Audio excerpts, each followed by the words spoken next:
issue na tatalakayin tungkol sa pagkain. Ang mga magsasalita ay tatayo. Yun nga, sa pagkain. Nakwento nga nila Kuya Binsoy, tas ni Kuya JM sa akin, yung tungkol sa manok nga po, na yung 80-20 nga, parang ayaw nyo pa ibigay, kung hindi ko mag-gets bakit. Ang laki na nga nung sa inyo, 20% na lang sa amin, ayaw nyo pa ibigay sa amin yung manok. Alam nyo naman na pinaghirapan namin yun last week. Unang-una, about sa 80-20, yes, napag-usapan namin yun. Kaya hindi namin napagbigyan yung favor nila. Kasi nakaset na kami ng rules. Maybe nabanggit nila ng mga nakasama nyo yung hirap nyo sa chicken. Naintindihan namin yun. Pero kami, hindi nyo alam kung anong pinagdaanan namin para lang makatungtong dito. Pero wala ba kayong konsiderasyon, kahit konti man lang na, ay, ito sila sa labas, wala silang, may mauula pa ba sila doon? Nagbotohan kami. And majority sa amin, nag-decide na huwag ilabas ang chicken o kahit anumang gamit ang nasa loob ng bahay. Hindi namin alam how you got to that place. Oo nga, hindi namin alam. Why don't you let us know? First of all, why do we need to explain ourselves sa inyo? We don't need to explain anything. Why not? Because like, if I'm being honest, how will we understand you more when you guys won't explain further? Like, we don't have to explain ourselves because we proved it. Di namin alam how you earned to even come back here in the first place. We need some explanation din kung bakit nandito kayo and why ganon yung trato niyo sa amin. Pito kayong kumakain sa labas. Bakit nakikihatig pa kayo sa pagkain nila? Hindi ba nakakain kayo dito? May choice kayo, dalawa ni Binsoy. Bakit nga ba kami nakikihati pa sa kanila? Actually, hindi yung tanong eh. Honestly, hindi naman lahat ng house challengers pinapahalagan namin eh. Kaya namin aminin yun.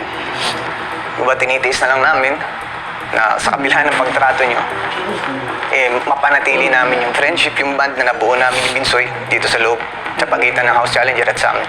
Ang mismo dapat mo itanong bakit kami nagtitiis sumabay sa pagkain sa inyo rin. Pinupunto mo na wala kaming alam sa mga napagdaanan nyo, sa paghihirap nyo, bakit nandyan kayo sa sitwasyon na yan, bakit nandyan kayo sa pwesto na yan. Yun na yun. I mean, that's it. That's the point. Naging housemate na kayo, alam nyo yung paghihirap sa lahat. Alam nyo yung paghihirap bilang housemate sa ultimong manok. Alam mo yung gano'ng kahirap makuha yung bilang housemates. First of all, hindi yun about sa naging attitude namin. E di sana mas pinaglaban mo. E di sana gumawa ka ng paraan, nakipag-negotiate ka sa amin. Di ba negotiate yung ginawa ng 80-20? 80-20 na nga yung binabasihan eh. Sa totoo, nung time na yon, as in walang-wala na talaga kami. Kaya umabot kami sa point na kailangan na namin ng chicken. Yun lang ba? Sorry. What do you mean, yun lang? Come on, bro. You're inside the house. You have most of the things. You have only shower call. Yun lang, 80%. Di nga new chicken yun, but we were kind enough to offer you the 80% of our hard work. Siguro for you, yung 80% ng chicken na yun, small things. Pero, yeah, dito tayo sa loob, I think that 20% na matatanggap namin is a really big thing na for us. Actually, it's not about the chicken. Oh, exactly. It's not about the chicken. Kami ang may call dito. So kung anong gusto namin, yun ang gagawin namin.